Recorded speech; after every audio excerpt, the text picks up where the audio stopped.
has arrived. I call this meeting to order. I'm going to ask Mr. Johnson if you would to give us the invocation, please. Father, I do thank you again for allowing us to come in to have our city, the business of our city tonight, and make the best decisions to govern them and to carry us on to help us to grow and be united. And I ask you to bless this council with wisdom and knowledge that we so deserve and so need in your name to make right decisions. I ask you to bless the city, the state, our government, all our soldiers that's on the battlefield, those that are sick, the bereaved. In your name I pray. Amen. Amen. Thank you, Commissioner. Let's stand and pledge allegiance to the flag of our country. I pledge allegiance to the flag of the United States of America and to the republic for which it stands, one nation, under God, indivisible, with liberty and justice for all. Gentlemen, I apologize for the amount of corrections, or amendments we're going to suggest to this agenda, but between me and several more, our clerk and attorney and me, we're going to ask for several modifications. The first one is let's handle the intergovernmental agreement with the tax commissioner's office relative to our ad valorem tax. We've got an intergovernmental agreement we're going to consider. Let's call that Alt 1. No, let's don't. Let's see which old land we put in first. Let's call that, let's put that as 1A. That's the intergovernmental agreement is 1A. And y'all will have to help me see that I don't get these out of order. I propose that as one amendment. Also, the resolution relative to our, let's wait and get that as one. Let's get the, where's the next one that you got there? Must have misplaced that. The resolution. Yeah, that's the one. Okay, all right. The resolution that we asked for last Thursday relative to the transferring of the CD, let's put that as 1B. And was there one more thing you told me you wanted to insert? That's it? I thought you had handed me another one. As bad as I thought. Is there any other amendments that anyone would like to propose to the agenda? Okay, hearing none. Session gonna come in that? Huh? Do It's down there. You've got it. It's already there. Now, the you mentioned Mr. Johnson about the parade. Yes. Yeah, it can be handled Thursday night, can it not? Either that now or whatever. How would you like for it to be handled? We can handle it tonight. You'd like for it to be handled tonight? You can handle that one in your mayor and commissioner comments, actually. Why don't we just make it a 1C while we're at it? Well, I think, see, you already got another parade that's in there, just haven't hung out at both same time.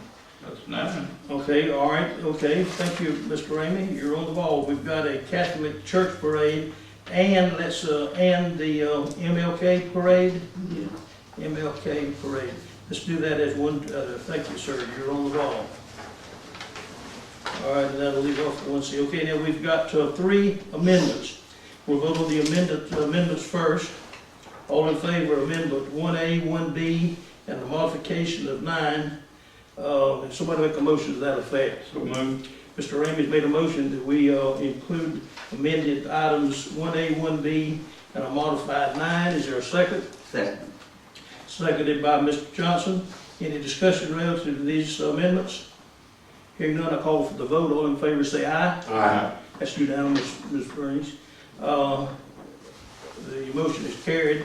Now then, I entertain a motion that we approve the amended agenda. So moved. Mr. Johnson made a motion that we approve the agenda as amended. Is there a second? Second. Second by Mr. Bloodworth. Any further discussion? That was Griffin.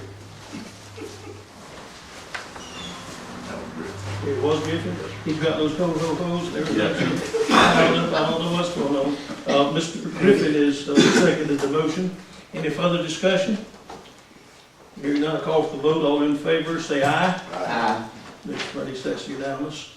We have our work cut out for us. The agenda is approved. Okay, we've got our, Bland, how many years did you work for the city of Hazel Earth? 31 years, almost 6 months. 31 years and 6 months employee sitting here, and Bland's got a few problems. He and I have been talking, and so I've asked him to come in here tonight. And Bland, if you would, go to the speaker right up here and state your case, and we're here to listen. And I'm not a public speaker. I think everyone here knows that. We got a problem. I fell at work in January. I broke some ribs and did not know at that time until several months later when my back would quit hurting that I broke my back at the same time. And really, I think I've been done pretty wrong, but I had been promised that this would be taken care of. I've been promised numerous times by numerous people that this would be. And I was in the hospital in July and in August. While I was in the hospital, I didn't realize until I got out in the hospital almost 3 weeks. And I knew my bank account was mighty low. Well, I said, well, next Friday is going to be payday. And I got waiting for my paycheck, and it wasn't there, and I called and said, look, what's going on? And I come to find out that while I was in the hospital, with nobody informed me or let me know anything, my paycheck had been cut off. That was a month without any pay. I was informed then the only way I could receive any pay would be to go ahead and file for retirement. Which I did, but I was still assured that my insurance would continue until my back got fixed. I didn't get notification until towards the end of the actual letter was mailed November the 13th. That my insurance had been canceled as of October the 2nd. Well, this should have been handled on workers' comp. It should never have gone into. I paid deductibles, I paid co-pays all the way through. And I can't afford to have my back fixed.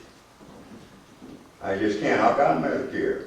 But Medicare does not pay the 80%. And I'm looking at $20,000 to $30,000 out of my pocket for something that happened while I was at work in good faith for this city. And I don't think that's fair. I don't think it's right. I don't think it's very honorable. And I'm here asking for help. I'm asking for somebody to do what's right. And that's pretty much my big speech. I've enjoyed work. I love the city of Hazel. I made my living. I raised my children working here. And I just have not been treated correctly on this deal. If I can answer any questions, I'd be glad to do what I can. Now, this happened while you was on the job? Yes, sir.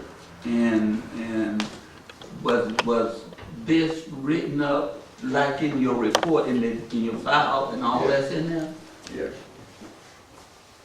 I wrote the accident report up and turned it in to the city. I have not seen no accident report, no workers' comp claim. I wrote it up, turned it in, personally handed it to you, Bernice. No, sir, I've not gotten it, Mr. Glenn. I've not gotten it. I kind of figured that. And anyway, when I fell, I came here to City Hall. I didn't know it busted my head, number one. I knew it broke the ribs. But Earl there at Thomas Funeral Home, where I took the ward off, he tried to help me get up. And I got up and came right back here to City Hall. And Bernice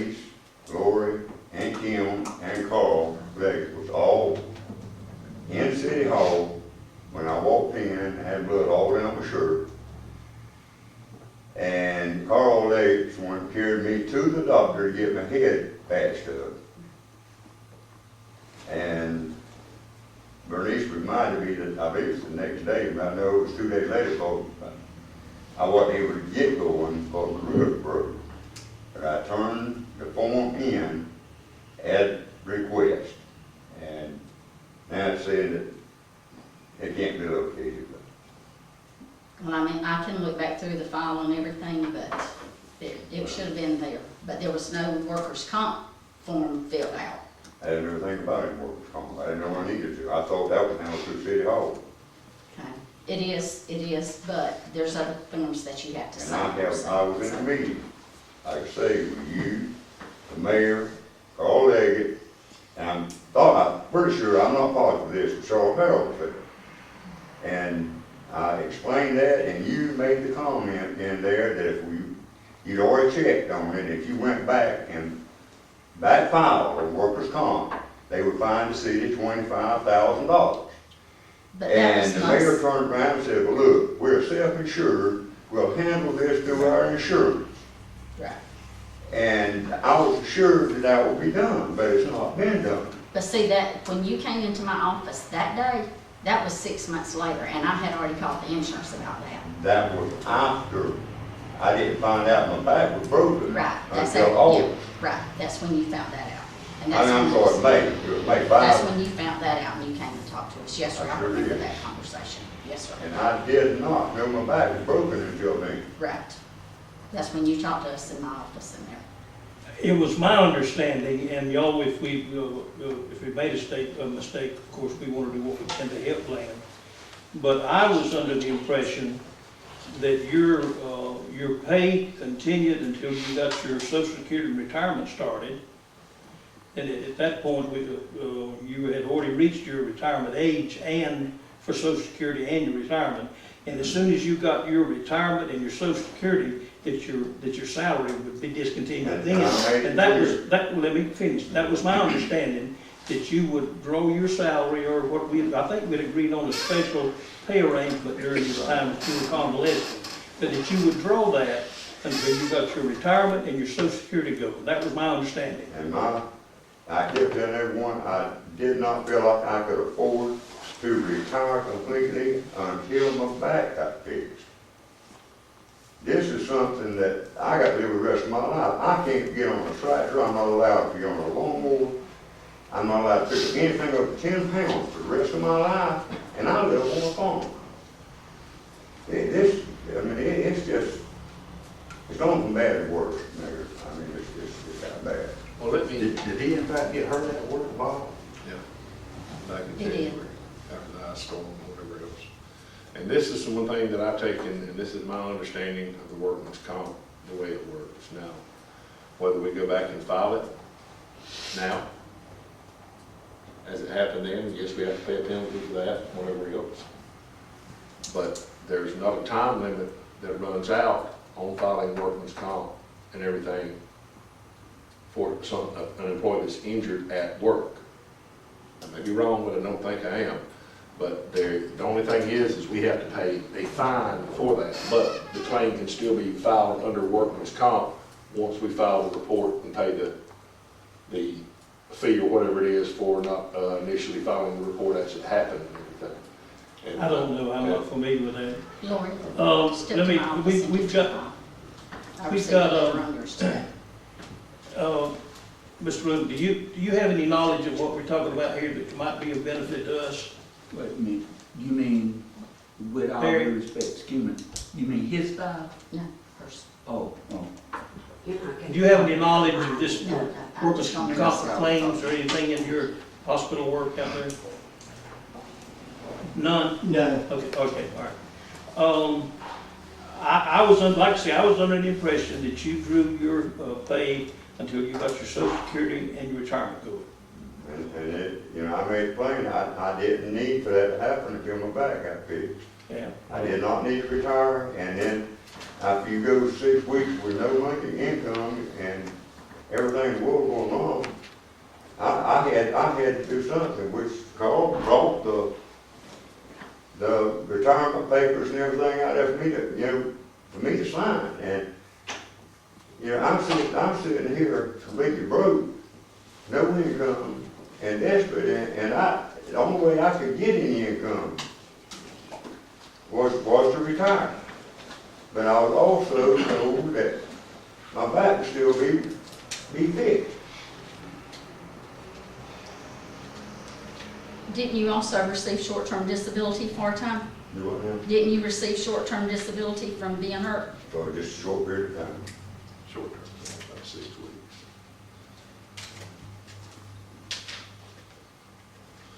Now, you want to fill the papers out for short-term Yeah. disability. Yeah. Gentlemen, if he got hurt on the job, I think we need to do what's right.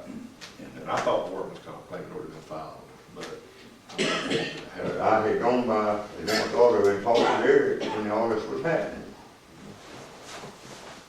and I was under the impression that the comp claim had already been filed until I found out, what, week and a half ago? Whatever, I thought it had been filed. But,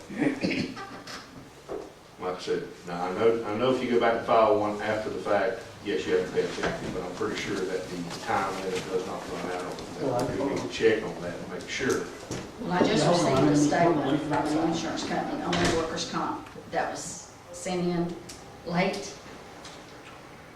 The Workers' Compensation Act provides specific time deadlines for filing an injury report. Your company and the insurance company may be exposed to penalties, and our legal rights may be harmed by filing a late injury report. In addition, studies of previously reported workers' compensation claims revealed that promptly reported claims resulted in lower medical costs and less time missed from work. So that's what the insurance companies state. I don't know much about the workman's comp, such as that, and the statement of the legal rights that there may be there, but I do understand that Bang was a quality employee for over 31 years, and I think that he deserves the right for us to be able to investigate and do what is right, to be able to make sure that if there is any way on God's green earth that we do what's right for him, for the city, to make sure that this man is taken care of. If it can be done through workman's comp, even if we have to pay a penalty, we need to do it. I agree. That's why we've got him here. I wanted to go, he and I were talking back and forth, and I said, listen, this is an item that with the severity that you plan to talk with me. I said that this thing should come before the entire council, and we as a full council make a decision on what to do. But thank you, Mr. Ramey, I think your statement is ordered. What's your, Madam Attorney, you want to give us a little advice here on how to handle this? I think we need to discuss an executive session before you vote, and then come back out and vote. This is a personnel issue. Okay. All right, we've got an executive session on the thing, so, plan anything else that, you want to say to us, but, because the rest of the, thing will be handled in executive session, and we'll report our decision when we come back. This will happen at the end of the meeting. Okay, gentlemen, y'all got anything you want to ask Glenn? No. Glenn, we appreciate you, buddy, and sorry that you're having this Just trouble. give me a call. When you- Well, if you want to stay, you'll hear the results, or if you'd like to, I'll You don't feel well enough that one of Go us ahead and will we'll call you, I'll be glad Some to. other call. Leave your phone, number with you, you've changed your phone number? You should have it in there. Oh, I do now, I got the new one? Yeah. All right, oh. It's 347, Wait, just a minute, write it down in case. I have it. 0149. Thank you, Blaine. Let's see. Yeah. Thank you, Glenn. Thank you, buddy. We'll call you. You won't have to stay up. Okay, let's move along. Now we're at 1A, which was the intergovernmental agreement with Ms. Kersey. Ms. Kersey, Bernice, y'all have worked on this. Madam Attorney, I think you've been involved as well. Who's going to handle and present this to council? I've got it. You vote to do it, okay? As the council's aware, we've hired a new auditor to take over the city, and also we've been looking at ways to kind of cut the budget and save money for expenses. And one of the things that's fallen into both the audit purposes and the budget purposes is outsourcing our tax collection to the tax commissioner. We've reached an agreement with Ms. Kersey in her office whereby she will perform all of the tax collection, collect delinquent taxes from 2019 forward, basically perform everything regarding taxes for the city of Hazelhurst in exchange for compensation in the amount of $6,500 per year. This is approximately what the city already expends in expenses, time, personnel. Right now, us outsourcing, I would like to say, should be no reflection on any personnel within the city of Hazelhurst. They have done a fantastic job, managing the property taxes for a number of years, but as the city has grown, it's become a bigger burden, and right now we only have one employee who does our tax digest for us, and every year it takes her longer and longer and longer to do our digest. And by only having one employee performing this task, if something were to happen to her around tax time, we would have nobody who could step in and perform these tax collections for us, whereby Susie's office, has numerous personnel who can take care of this for us. We have to have this in place by January 1st pursuant to the law. So that's why there's been a kind of a rush to get this done here in December. Because if it's not, we'll have to wait again until 2020 to do it. But all the provisions of what her responsibilities are laid out here, and what our responsibilities are. We will, any expenses, we will reimburse directly to her. If there's any postage expenses, printing costs, but that should be kind of nominal. I'd say less than $1,000 a year at most. I'm thinking more along the lines of $500 that we would have to reimburse in addition to her compensation. But I think in the long run, it's going to free up our employees to move on to different tasks. So in the end, I think there'll be some cost savings for the city to do this. Plus, they'll have the ability to provide the auditors with the reports in a timely manner. We'll have checks and balances in place to satisfy the requirements of any subsequent audits that the city should go through. And Ms. Kersey's here tonight to answer any questions y'all may have. Ms. Kersey, the amount that you're charging for your service, is that something that it's strictly within your discretion to find out what it costs? Is this something that the commissioners have got to be involved in, or Nice. it's strictly between your constitutional officer, it's between the city and you? Yes, statutorily, if you have less than 50,000 parcels in your city, you can directly contract with the tax commissioner. Also, the $6,500 rate was based off, Appleton County has about 7,500 parcels, and they pay approximately $12,000 a year to their tax commissioner for actually, to pay to the tax commissioner there. Elma pays $12,000 a year for 4,000 parcels. We have approximately 2,000 parcels in our city that we bill for, and she'll also be collecting personal property. So we kind of negotiated back and forth and felt $6,500 was a reasonable rate for her services. So that's how we derived that figure. So it was just a negotiable thing between the commissioner and the group. Did you tell the commissioner what our need we were for cash? And this one starts from next It ain't got anything to do with it. She'll walk out the door. Ms. Kersey, could I ask you to consider $5,000 a year?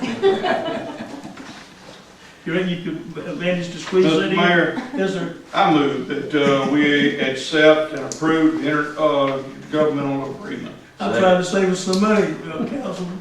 Second that. I'm trying to move on. Motion made and seconded that we approve the intergovernmental agreement as it's stated here with the $6,500 instead of my little modification in it with Ms. Kersey to handle this effective next year, beginning of we'll finish out this year as we're going, but this will take place next year, and we'll unload, as I think our attorneys explained it real well.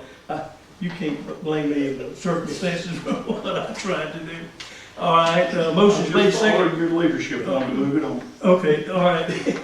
Any further discussion? I just want to ask, is this a one-year contract, or is this contract foreseeable?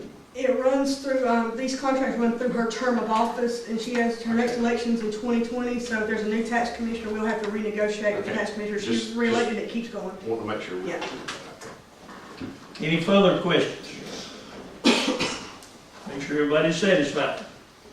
Okay, if it appears there's no further questions, I call for the vote. All in favor say aye. Aye. Any opposed? Madam Clerk, that's unanimous. Commissioner Kersey, thank you for looking after this for us, and I know you and your staff will do a good job. Okay, let's move now to the 1B, which was the resolution that we asked our attorney to come up with relative to our financial arrangements we made relative to the purchase of the Cindy Johnson office building. Could you handle that for us, please? This resolution, we had to, I don't know if all of you were notified of this, there was an inadvertent failure to notify the proper parties for our meeting last Thursday. Apparently the newspaper did not get notice. So what I have done with this resolution, in addition to correcting that inadvertent error, is also in our November meeting, we had voted to convey the property, purchase the property and convey it to the Downtown Development Authority. So first, I have rescinded the November 15th vote to purchase the building and convey it to the Downtown Development Authority. We're now reauthorizing the purchase of the real property known as the Dr. Johnson building.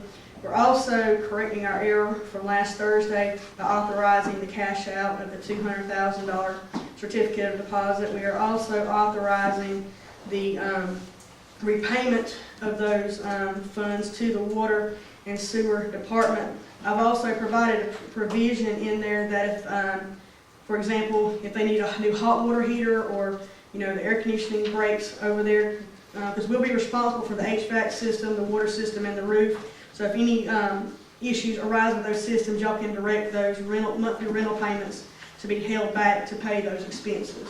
Otherwise, the money will be paid back to the Water and Sewer Department as the rental funds come in. Okay, well, gentlemen, I entertain a motion that we approve the resolution. Mr. Ramey has made a motion that we approve the resolution. Is there a second? Second by Mr. Bloodworth. Now, any discussion or questions relative to it?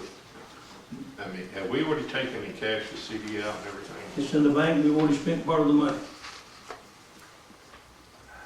I mean, and this is something that you've taken and talked to us last week, whatever, and you assured us that there was no restrictions on this CD. Is that correct? That's correct.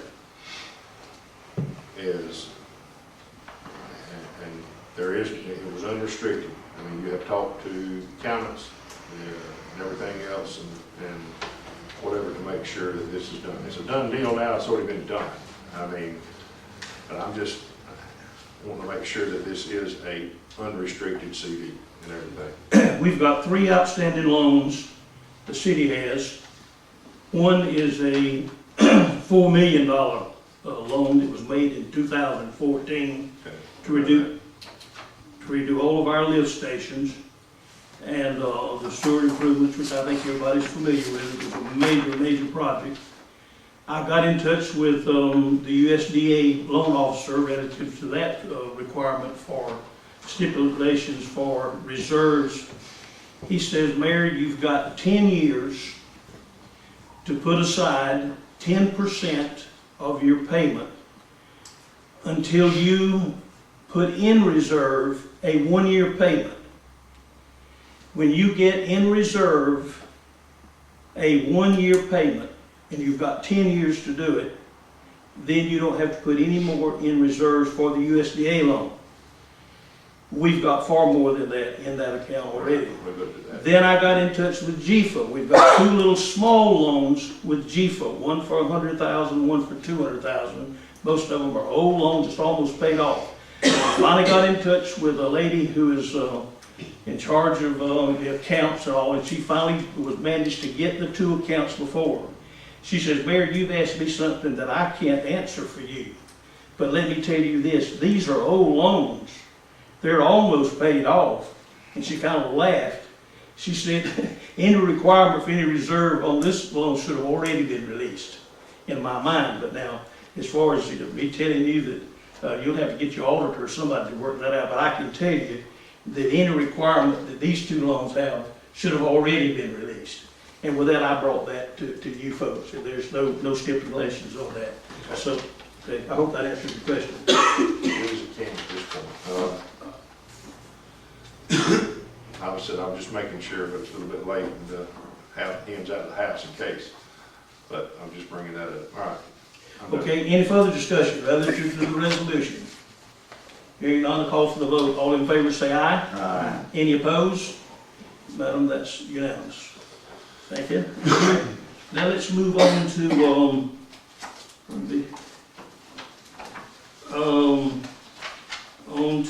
two. All right, item 2 is discuss the school resource officer contract with the Board of Education and the City of Hazelhurst. You've got that in your pamphlet. I have talked to some of you. I don't know if I managed to get all of you or not, but I'm not real pleased with this contract. And I talked to the attorney about it, and the attorney says that, sort of like I was with Ms. Kersey a while ago, I feel that we might can negotiate this thing a little better for the benefit of those in the audience. They've sent a contract here for us to sign where we provide to the school 2 police officers, school resource officers. They're fully licensed, active police officers. In this contract they've sent us, they've agreed to pay their salary during the hours there at the school. And then if they're back over here working, then we're to pick up the salary. But we have to pay their retirement and their insurance. And we have to pay for their uniforms, their weapons, their ammunition. We have to pay for keeping them licensed. We have to provide a police car. And I think that the school using these officers all day, 5 days a week, I think that they should incur the cost of the full salary, retirement, and insurance for the hours for the employee. And then if they come back and work for us on the weekend or do other things, of course, we pay that. But I think they should be compensating us for the full cost of that, because the Board of Education Council is far more able to handle this with the resources that they've got than the City of Hazelhurst is. But at any rate, again, they've sent a signed copy by the chairman of the Board of Education, Roger Old. He's already signed it and sent it over here, and my attorney sitting to the right of me says, "Mayor, I think you ought to sign it, but I want to ask y'all to help me if you can, and if you don't want to, it's fine too."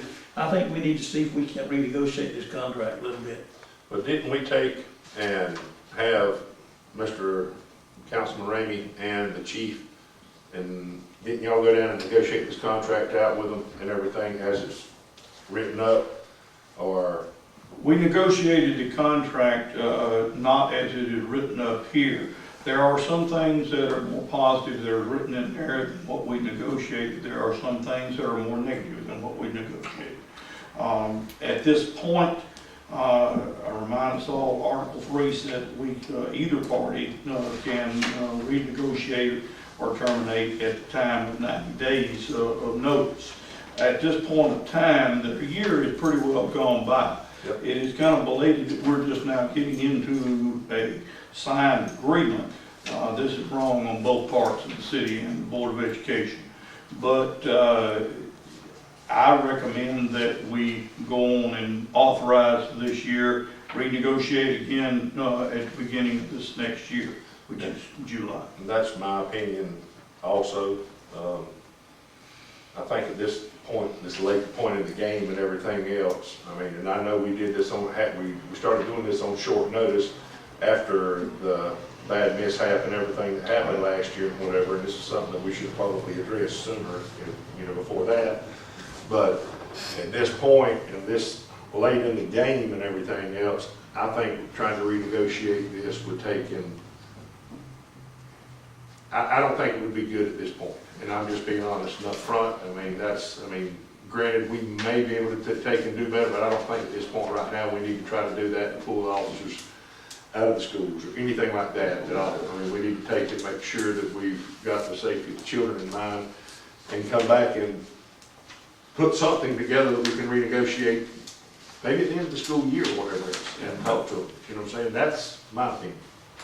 That would be a timing that I think that we need to renegotiate, that I think it runs on a July period, starts over the year for the physical for them. And with that being said, this is something that we don't need to take and wait around till June and start trying to take and draft up. It needs to be something. Short notice. Yeah, then we're gonna be back in the same ballgame we are. Well, see, I was a little concerned that we asked them to draw up the contract after we had our group to go over and talk with them. And before August, it was sometime in July, but sometime during the summer, we asked them to get this thing put together. And now it's July, August, September, October, they're already 6 months before they get the contract here. And then they had it for us to sign. And I didn't like what I read, and I don't have any problem with your suggestion that we're halfway the year's gone by before they even get the contract in our hands. And that's fine with me. And another thing too, that Ms. Bernice just pointed out to me, and Article 2 and everything, is the term of this agreement shall be 1 year commencing on 6 August 18 and expiring on 5 August 19. And this is December the 17th, and we're getting a contract now. So like I said, we definitely need to go back and renegotiate this at a later time. Thank you, sir. That's all I'm saying. And I didn't like the fact that we're not, we're picking up a good portion of the cost that we should not be picking up. So I want to renegotiate at some point, but I'm perfectly amenable. If y'all want it to go to the end of this period that they've got here, even though we're half of a year into it, that's fine with me. We got a motion. Did we get a motion and a second on that? I'll make a motion, we keep the contract as written and everything. For this year? For this year. Second by Mr. Raymond. All right, any further discussion? I'm just sorry to know that the city and the school can't have a contract in a year. Well, But y'all, let's leave it like that. that's another reason I thought I had some grounds to try to get some modification, but we won't elaborate anymore. That's enough. Mr. Raymond already told me to shut up and get on with the business. I did not say that. You wanted to. All right, any further discussion? Hearing none, call for the vote. All in favor of accepting the contract as written for this year, say aye. Aye. Any opposed? It's unanimous. All right, let's move along. We were handed the situation where we were notified by our auditor that we've used for, I know, 15 or 20 years, a long, long time. And of course, every now and then I think you need to change auditors anyway, so maybe it's all good. But we were notified at the time to start the audit that the current auditor wouldn't be able to handle it this year and put us in a very awkward position. And we, I know all of you worked some on it as well, but we finally landed a firm down in Valdosta, Henderson Godby, a firm. They are well known for handling municipal audits. They're very familiar with the laws and regulations. An auditor in the firm by the name of Mark Rogers has been assigned this, and they've got a contract in here for us to sign. When Ms. Metz, Tammy, looked at it, she was real pleased and has talked to them. She's already been transferring data to their office, and she thought that the amount of the contract is very good. She expected us to pay a lot more for the contract, and I've communicated back and forth with them a good bit, and I'm recommending that we accept this contract. Question, Mr. Mayor. Yes. With all of this, we're gonna have all this, y'all, in this work session. Now we're gonna bring this, some of this back in now. Wait a minute, relative to the audit? Yes. I'd like to, of course, here again, we need to go ahead and get this done tonight. You realize this is a work session, but we can make these decisions in a work session. And due to the nature of trying to get everything in their hands with getting them started, I was wanting to go ahead and handle this now. I don't know reason why this should be an executive session. No, Not executive. It's handled in a work session. Regular session. Oh, yeah, I think, yeah, they would like to have this contract back in their hands, because they're making some commitments too. No problem. If y'all don't have a problem with that. Now, it can wait till Thursday night if you think it's necessary, but, I think it would help relieve, them and Ms. Metz as well, while we're communicating back and forth. They're emailing them a lot of information, Ms. Metz says. I think we need to go ahead and handle this. All right, I'm listening. I'll we accept the auditors of Henderson and Garvey LLC. Got a motion by Mr. Johnson to accept the audit contract before us. Is there a second? Second. Seconded by who? By Bloodworth. Okay, any further discussion? Hearing none, I call for the vote. All in favor say aye. Aye. Any opposed? It's unanimous. Motion carried. I'll sign the contract on behalf of the city and get it to them. Okay, now we're on item number 4. I believe, Mr. Griffin, you wanted this on the agenda? Yeah, I'm gonna make this brief and everything else. I had talked with you and everything, there was some USDA money that you had talked about possibly putting back onto the end of a note and everything else that we had. Now, this money that we have is approximately $300,000. The note and everything, I forgot the amount of it, me and Carl talked about it the other day. I forgot what the amount of the whole note was. But anyway. $4.5 million. Right, okay. There it is. Anyway, the, putting this amount of money back onto the end of the note and knocking it down $300,000 with the amount of the loan and whatever that it is and the length of time that we're paying and the interest we're paying on it, I don't think we really need to do that. Now I'm gonna just put that out there for everybody to understand.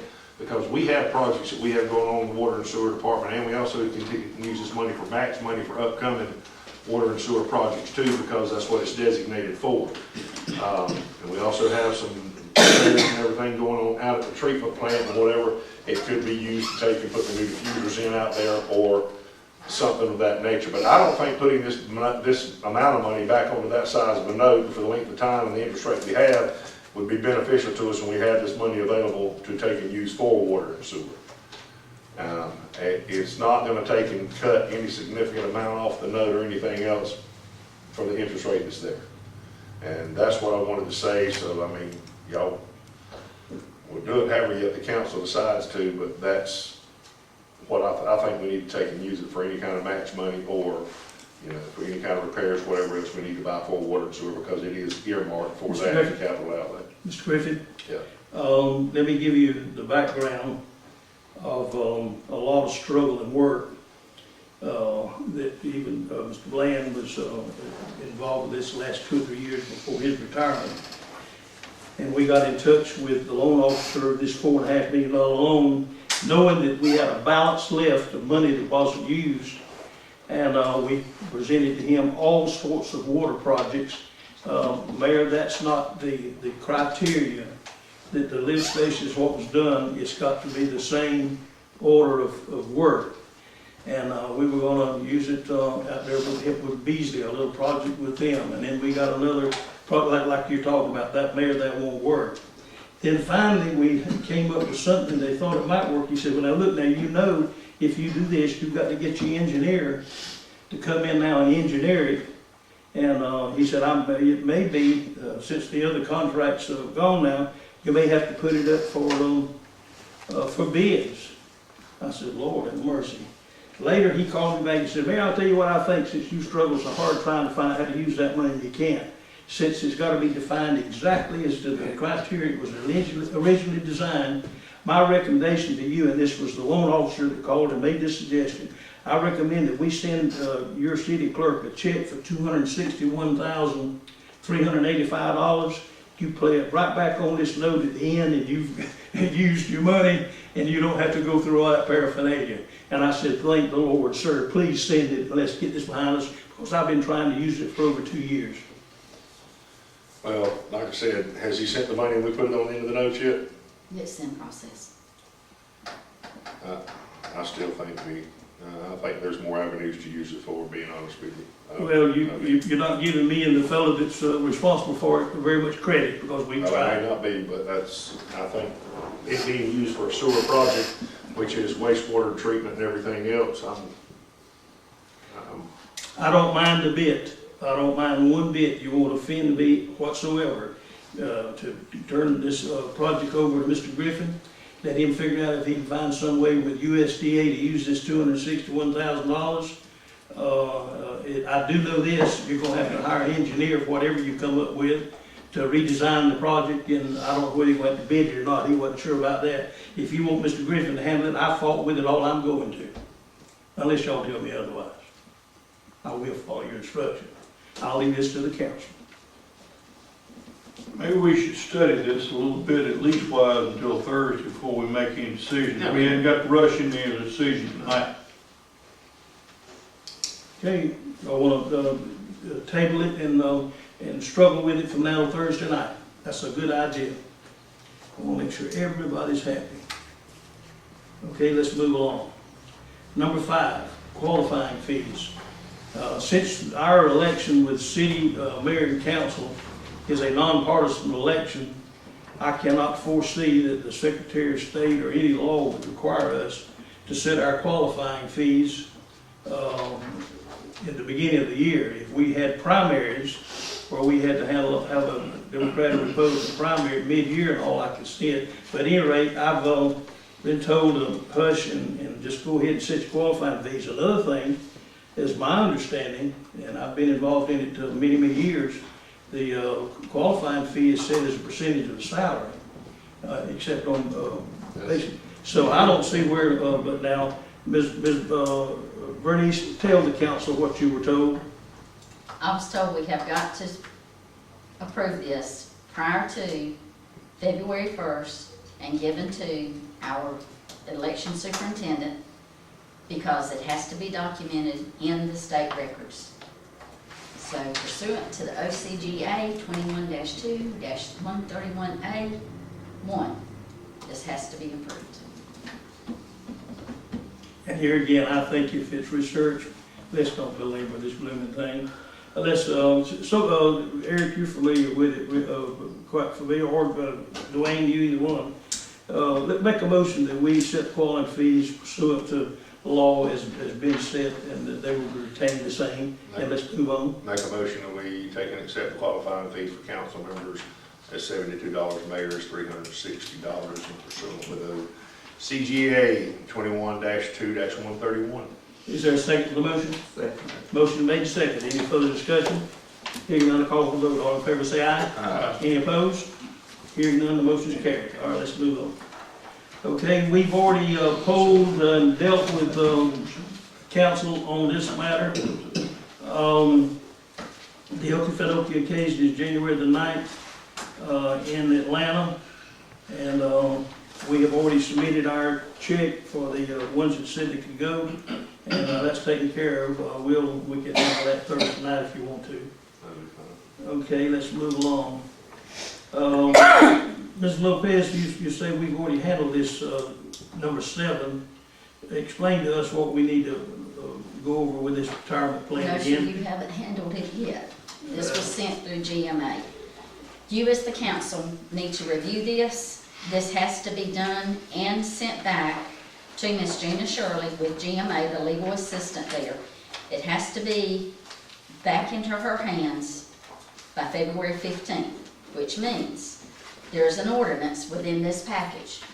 It will have to be read Thursday night in our council meeting. It will have to be read the Thursday night in the January council meeting. You will adopt it that night, and then I will get the necessary paperwork back to Ms. Shirley. And this is pertaining to our retirement system. This is pertaining to our retirement system, and it's going to be in accordance with the IRS, is what it's going to be. That's basically what it boils down to. Did you look at this? Yes. Yes, I did too. I ain't the lawyer, but I'm gonna tell you, all these words started running together after I read it. And I wait a minute. You know, I think this is the first time the council had to do this. I don't ever remember seeing this, and everything thought, I said, wait a minute, this is for a lawyer. This ain't for me. I'm sorry, Mr. Mayor, but Madam Lawyer, have you read this thing in the entirety? I would recommend that you read it and study it and be ready for Thursday night. I've read it, and I'm with Mr. Johnson, it started running together on me too. Well, at any rate, let's all of us work on it, and it'll be on the agenda for Thursday night. If that suits everybody, does that suit everybody? Yes. All right. It's not all real.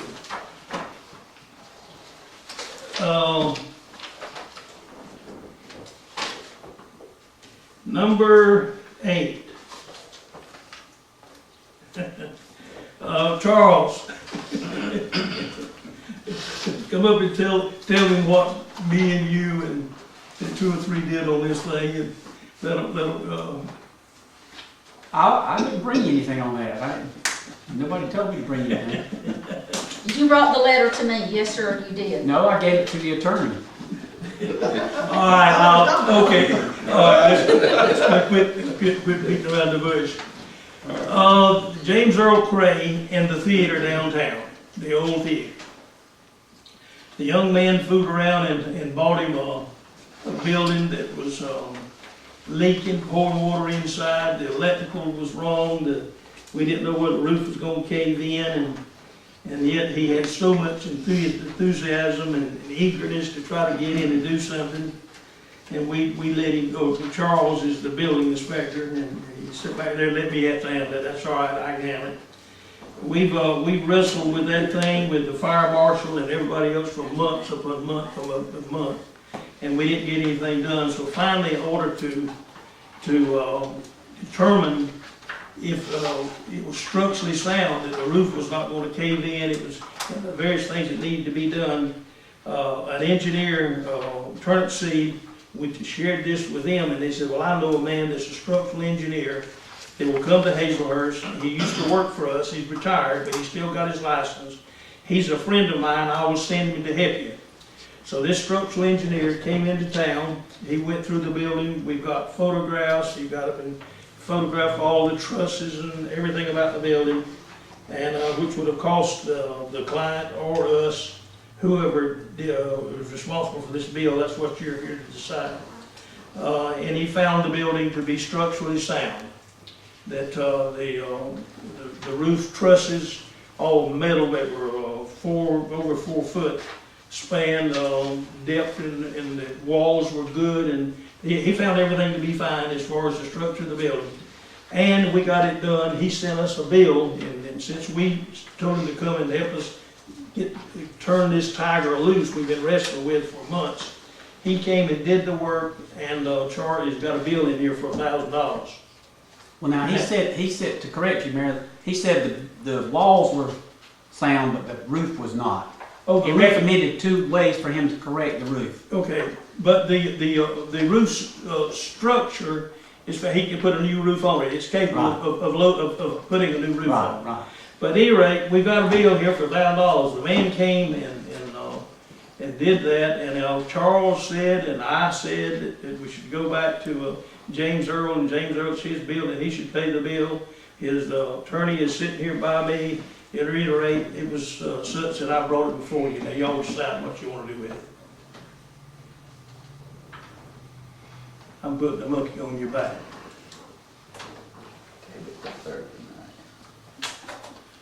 Yeah, definitely, I agree with you, table this to Thursday night, a little bit for the study and see if there is a possibility of getting any thing from the owner of the theater to help us with the bill that helped him. But when you look at the bottom line, we contracted with him. Okay, all right, let's do this. Yeah, since this, we can kick this down the road to Thursday night. Madam Attorney, since you play a dual role, would you check and give us a report on what James Earl Cray says about his intention to help us pay this bill? I'll ask him.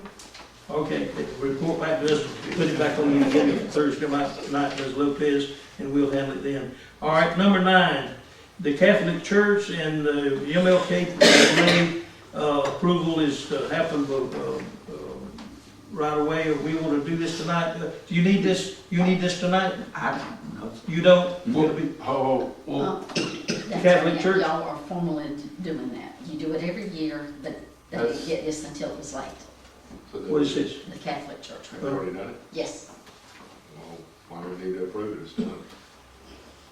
Okay, why is it in here then? because y'all do it every year. That way it's on record.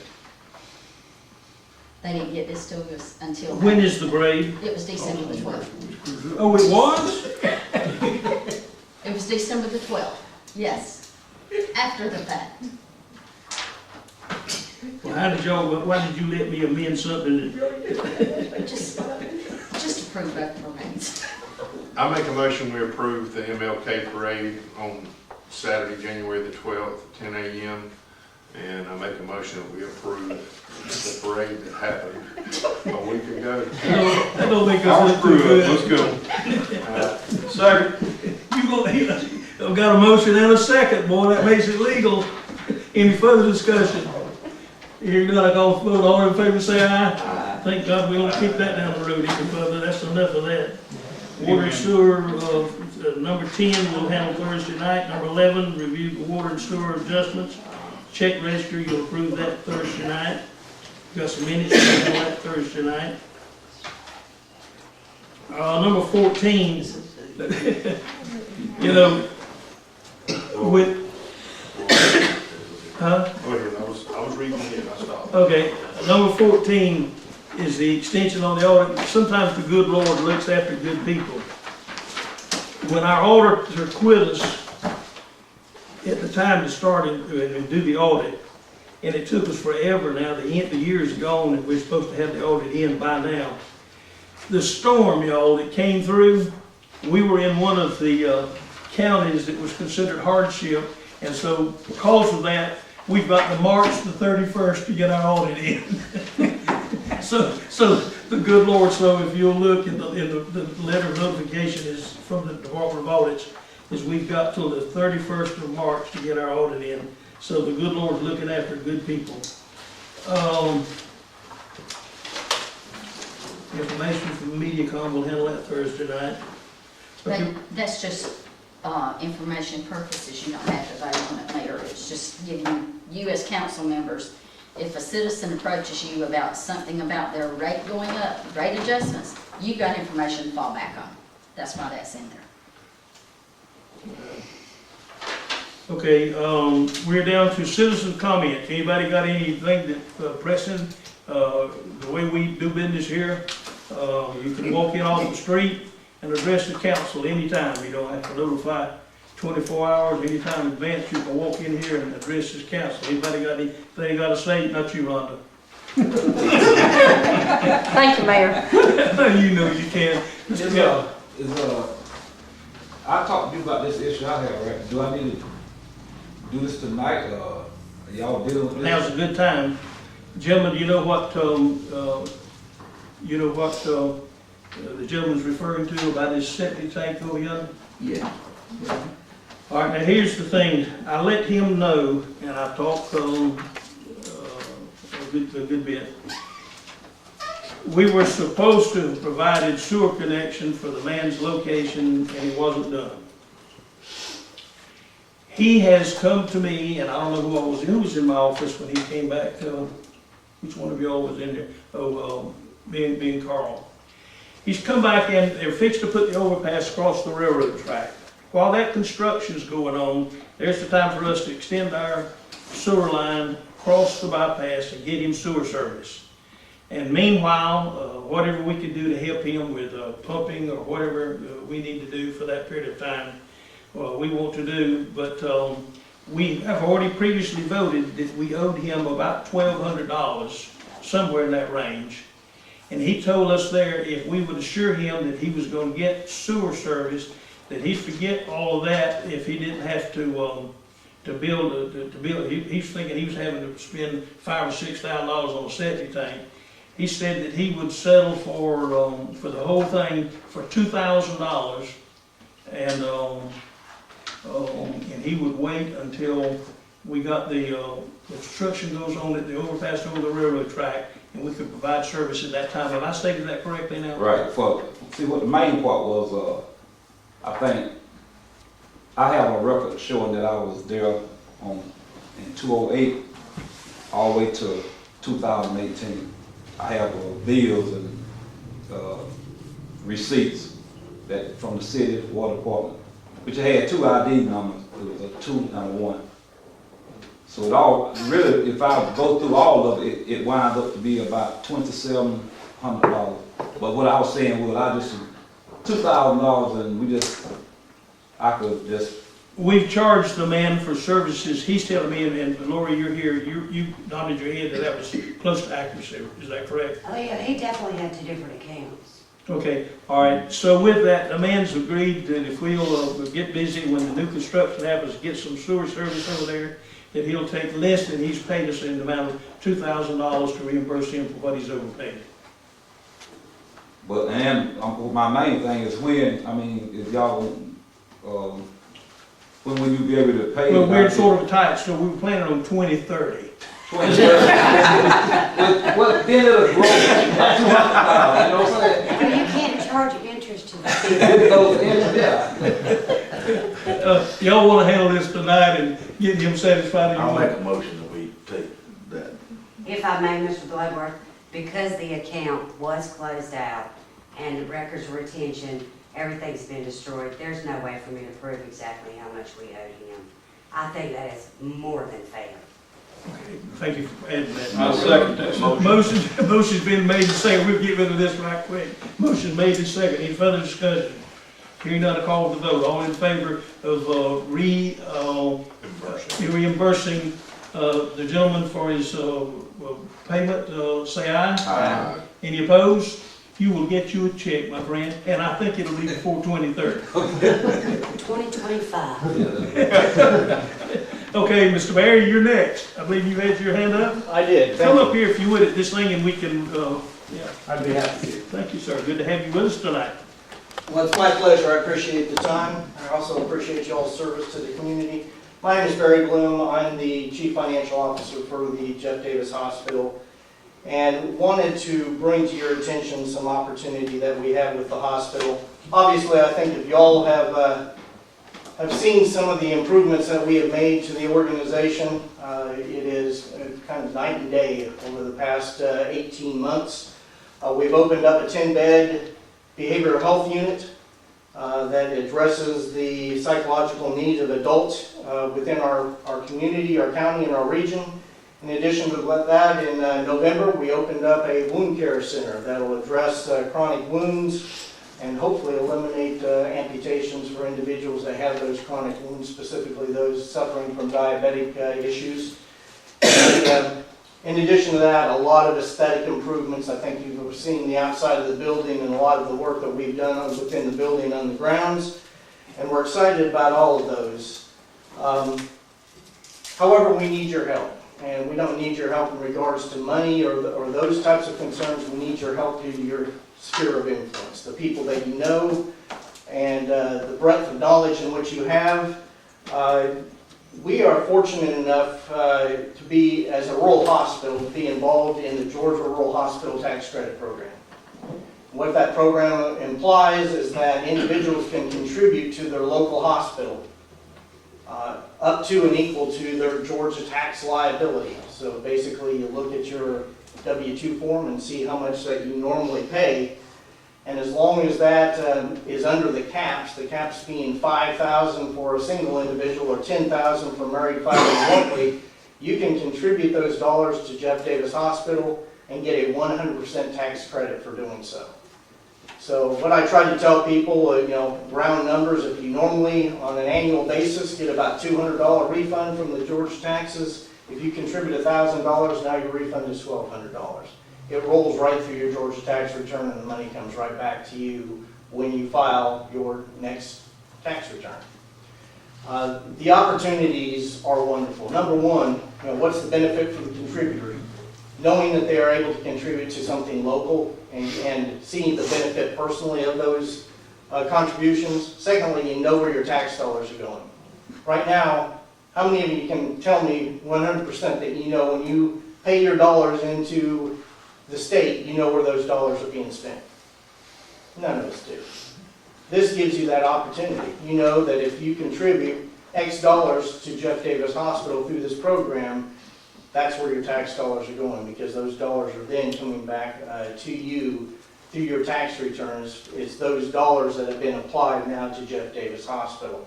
You know that 84% of all dollars collected in the state of Georgia for taxes stay in the Atlanta metropolitan area?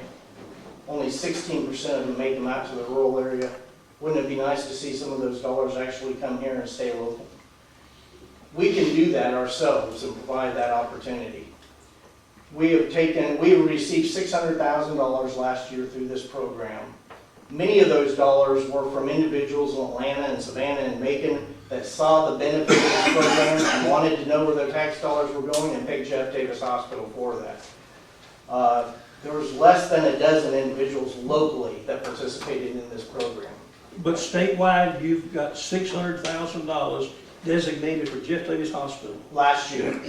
This year, only $200,000. We're not doing nearly as well as many of the other hospitals around the state in regards to those funds. These are funds that, again, you've seen the improvements that we've made. In addition to IT development that we've placed within the facility, modernizing our technology, put in a new boiler. I mean, there's, the infrastructure aspects of what we have to do. The dollars are much needed and are going to obviously be good for you, your neighbors, your family, especially those individuals when they have a need and need healthcare services. This will enable us to better provide those services. Would love to talk to you more about it if you have questions. I'd love for you to get any information that you need. I will leave some packets here for you that does give the information on the tax credit. And we'll answer any questions if you have any now. Let me ask you this, and I feel sure the answer is yes. The $600,000 that you got last year, you got a record of who made those donations and where they came from, right? Absolutely. Yeah, so that would be a good place to start to try to build it back. Well, again, many of those individuals were from out of the community. One of the issues and aspects that the legislature implied within this law was the desire for local individuals to participate more in their local health care. We're not seeing that, unfortunately. And with that, we anticipate that the legislators will say, well, all right, we'll move our money elsewhere. That's right. So, again, the desire to have a lot of local participation would be beneficial. Thank you, sir. Anybody got any questions for Mr. Bloom? Thank you for coming. Yeah, thank you for coming. We're Sure, proud of sure, us. Preston. And we appreciate what all y'all doing out there. We're proud of it. Thank you very much. Yes. Appreciate your time. Yes, sir. Thank you. All right. Any other? Yes, sir. I just got a question. All right. Actually, a couple of inmates, couple of employees want to know, they ain't gonna be able to take no vacation time off before the end of the year, and they don't wanna lose it. A few of them's working on Dr. Johnson building, and they just wanna know, can they roll it over next year? Well, gentlemen, it's strictly an item that we can handle. And it's not only just for the Dr. Johnson building, there's some other people as well. I believe Ms. Lopez, you're trying to do the I same think there's thing. a couple of police officers Because of also. her workload, Right. also with the police officers. I would And like. Lori's, Huh? and Lori's. Lori, yeah, there's many people involved in this. But now, there's also, I know one, that's over at the Johnson office building that hadn't taken his vacation. And I've assured him that we will figure out some way for him to take it later because we need him to finish that building. So at any rate, if you would, if you got any questions about it, hash it over and get ready Thursday night and let's approve this so that it can happen. Yeah, 'cause I don't want them to lose it, and they've been working hard even after hours trying to get that building set up, so. All we've got to do is just pass a resolution that they can handle it in a later time. You sure that ain't already written down? No, it's not. You sure? Because he's never rolled over vacation, it's use it or lose it. They were supposed to be getting it. I want to know how you confused employees and inmates. Well, I had inmates on my mind. I walked out and talked to the warden about the inmates. That's what you call a Freudian slip. Correct. Well, since this is a work session and we're just a few minutes over, but I've been very pleased that we've got along this far. You got the spreadsheet in there, you see what your, end of year bonuses are this year? If you look, the bonuses for employees is $22,726.90. 22,726.90, that's the bonuses that they'll receive. When do you get handing those out? Friday. This Friday, they'll be handed this Friday when we have our Christmas dinner. Paying attention to that. You need to try to get that over there. You need to get it over there. All right, Now, gentlemen, when you look at this spreadsheet, you're going to see the Christmas bonus, you're going to see what's included in sick leave, the safety bonus, and the total. yes, you will see it broke down. You got each employee's name and the department they work in, Right. all that in front of you. This will be handed out Friday when we have our Christmas dinner. We can handle this Thursday night. No, sir. You can't? Payroll, everything will be done Wednesday. Okay. Ms. Lopez says that this has got to be handled.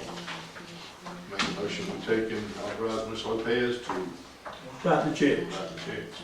Is there a second to that? Second. Second and third. Any further discussion? Hearing none, call for vote. All in favor say aye. Aye. Any opposed? Hearing none, the motion is carried. Write the checks. Okay, anybody else got anything hot they want to say? Council? I move we go into executive session. Motion's been made that we go into executive session. Is there a second? Second. Second by Mr. Bloodworth. All in favor say aye. Aye. All right, we'll be back shortly, ladies and gentlemen. Yeah, I will. I will. Make a motion. Mr. Griffin made the motion to go back in regular session, seconded by Mr. Ramey. All in favor say aye. Aye. All right, Mr. Eric, your report on the executive session, please. As a result of the executive session, we will have no decision at this time, pending further investigation from the attorney. Okay, that was the action. In light of that, Mr. Johnson? Move. Mr. Johnson moves that we adjourn. Is there a second? Second.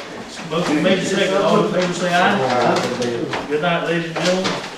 Reminder, Christmas party is Friday, Civic Center, 11:30, 12. Will you give me a reminder call? There is some, requisitions that each one of you need to sign that Mr. Dwayne is working on right now. Some of y'all can start hiding it by there.